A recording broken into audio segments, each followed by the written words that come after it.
Number 2 for the PS3, game installs. One of the more annoying features on the PS3 are game installs, which are utterly and totally unnecessary. Now, say you want to download a game or demo. I'm pretty sure you want to play it, right? So why do you have to separately install the game after it's downloaded? Some automatization should be implemented here because game installs, don't get me wrong, are fine in the PC environment, but I don't think they belong on a game console. If Sony aims to save space and download time by compressing the data, it fails miserably, as the time gained in faster downloads is negated by the insanely long install times. The whole installing business might be a file structure issue, but if Nintendo and Microsoft can do it, it shouldn't be a problem on the PS3. And this goes for full games on the PS3 as well. More often than on the Xbox 360, you will have to install the game, and the install times can be tediously long. Forced system and game updates can also be a pain in the ass on the PS3. Say you want to quickly show a buddy of yours how good you are at Modern Warfare 2. So you turn on your PS3, pop in the game, only to notice that you need a system update. So the system update takes about 5 to 10 minutes to download and another 5 minutes to install. After that's done, there may be an additional 5-minute download and install if the game itself needs an update. You probably get the point. Even though firmware updates are great because they improve the system, the regular downloading and installing of updates can be annoying because they usually find you when you least want them to. Number 2 for the Xbox 360, the limitation of the DVD format. Back in 2005, Microsoft had to get the Xbox 360 out on the market before the PS3. The Xbox 360 launched before any HD medias were available, so Microsoft had to settle for the DVD format for the time being. Back then, the capacity of the DVD was sufficient for gaming, but since then, games have grown in graphical scale. Effects and textures have gotten a lot bigger, and high-definition cutscenes have started to consume massive amounts of storage space. A fairly good example of this is God of War 3, which took up 35 gigabytes of storage space of a Blu-ray disc. That's almost 4 times the space of an average DVD, and I think that tells a story. The DVD format is holding back the development of gaming graphics for the Xbox 360 and for gaming graphics in general, as most multi-platform developers are not willing to create 2 sets of textures and HD content for the 2 consoles. There's only so much content you can fit on a DVD, and it's obvious that the biggest bottleneck on the Xbox 360 is not the CPU or GPU, it's the capacity of the digital versatile disc. Number 1 failure of the PS3, still no custom music tracks. Here's where the PS3 only doesn't do everything as well. The number 1 thing that still continues to annoy me on the PS3 is that for 99% of games, it's incapable of playing music in the background. For a lot of people, the game console has become the primary entertainment device in the living room. The PS3 is a gaming device, Blu-ray player, and media center device. It's a device that should be able to replace your DVD and CD player, but the fact that you can't play music while playing a game, for me personally means that I need to have an auxiliary music playing device, like a standalone CD player, which feels a bit backwards at this day and age. Say you're playing a game and the wife wants to listen to some music. Well, on the Xbox you can just play the music in the background. Lock eyes from across the room, down my dream of rhythms. Take your hand and skip the names, no need here. But with the PS3, I need my trusty old Panasonic DVD CD player to achieve the same thing. The lack of the capability of playing music in the background and having cross-game voice chat, I think refers to one thing, that the PS3 hardware is not very good at multitasking, which hints that the PS3 may have a severe bottleneck in memory usage. So I don't expect to see these 2 features appearing this generation. Open my window and a breeze rolls in and when Bruce Willis was dead at the end of Sixth Sense, I shizzed in my... Maybe next time around with the PS4. The number 1 failure of the Xbox 360 is obviously the Red Ring of Death. During these 12 rounds, this is a topic that I've been getting the most questions about. What about the Red Ring of Death? This has been an issue that has plagued the Xbox 360 since year 1. The Red Ring of Death is a sign of hardware failure of 1 or more components. From what is known, the first 3 iterations of the Xbox 360 hardware suffered irreparable hardware failures from overheating GPUs, CPUs, broken motherboards, and faulty power supplies. So it's not a single thing that caused the Red Ring of Death, but overall weak hardware design. Microsoft initially denies the allegations, but had to soon admit that they had a problem.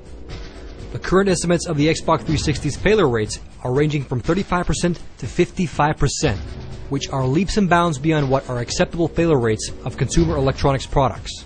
So if you're watching this and you happen to own an Xbox 360, it's very likely that you yourself or someone you know has experienced the happy occasion of finding your Xbox blinking like a cheap set of Christmas lights.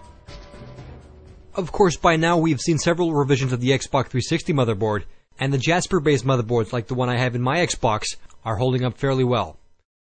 It's too early to say if the new Xbox 360 Slim suffers from any hardware failures, but I'm 100% sure that the new Xbox will not suffer from rendering of death. All this is because Microsoft decided to take out the LED indicator lights. Problem solved. The PS3 suffers from hardware failures as well.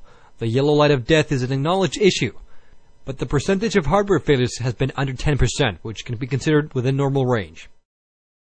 I myself have not experienced the rendering of death on my Jasper-based Xbox 360, but truth be told, the Xbox 360 I've been using for the console wars has a busted HDMI port, so it's going to be sent in for repairs after I'm done with the series. Not very pleased about that, but thankfully I've received excellent customer service regarding the issue from Microsoft.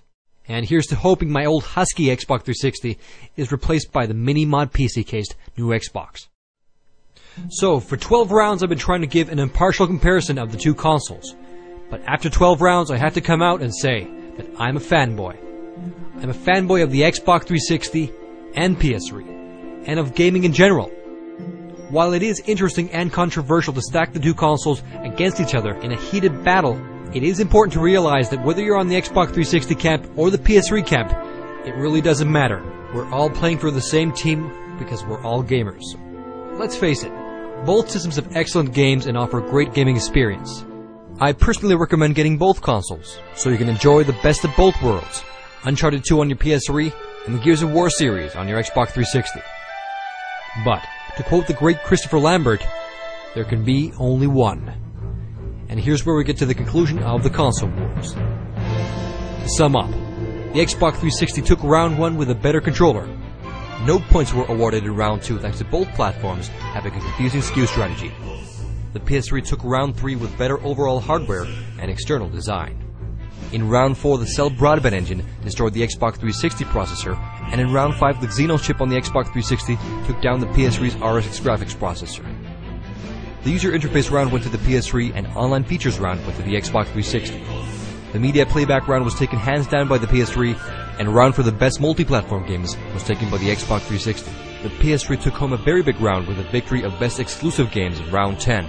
And in round 11, I predicted that the Xbox 360 has a brighter future ahead of it. The future round received some updates in the beginning of this round, and the finale also covered the major failings of both systems. The winner of the console wars is the device that offers the best bang for the buck with a varied selection of games, amazing graphics, and a great selection of features.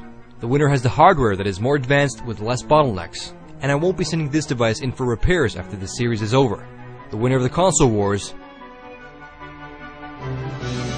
is the PlayStation 3. For the past year, the PS3 has proven its potential, and the graphics have finally started to live up to their expectations with games like God of War 3 and Uncharted 2. The PS3 has helped Blu-ray disc establish itself as the sole high-definition disc media, and with firmware updates, the PS3 is now a 3D-capable Blu-ray player. While neither system is perfect, the PS3 offers the best bang for the buck, and it only does everything. Well, maybe not at the same time, but, separately. But in any case, there are no losers in this round because I consider the Xbox 360 an almost perfect gaming machine, and if you need help deciding which console to get the one where your friends are at, because you can't go wrong with either platform. So, it took about 9 months to reach the end, but that's about it for the console wars. Keep on gaming on your PS3, Xbox 360, and your Wii for that matter. I know I will. LP, signing out. When we said the PS3 only does everything, we meant it. And the Move brings a whole lot more everything to the table. Because every gamer is a true gamer. Motion gamers, sitting gamers, everyone. And though we may pledge fanboy allegiances to different flags, deep down inside we all serve one master, one king. And his name is gaming. Forever may he reign!